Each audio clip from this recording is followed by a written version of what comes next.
તાળી પાડો તો તાળી, બે હાથ ઊંચા કરી, તાળી પાડો તો મારા રામની રે, બીજી તાળી ના હોય જો.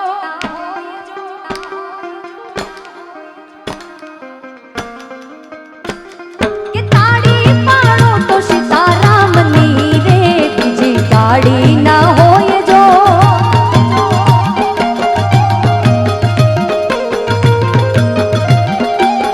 તાળી પાડો તો તાળી, તાળી પાડો તો તાળી, તાળી પાડો તો મારા રામની રે, બીજી તાળી ના હોય જો. અને વિશેષ વડનગરની ભૂમિ છે અને ભગવાન રામના નામ ઉપર આપણે તાળી પાડી રહ્યા છે. ભગવાનનું મંદિર બનવા જઈ રહ્યું છે. આનો સર્વશ્રેય આપણા ભારતના યશસ્વી પ્રધાનમંત્રી શ્રી નરેન્દ્રભાઈ મોદીના હાથે જાય છે. એટલે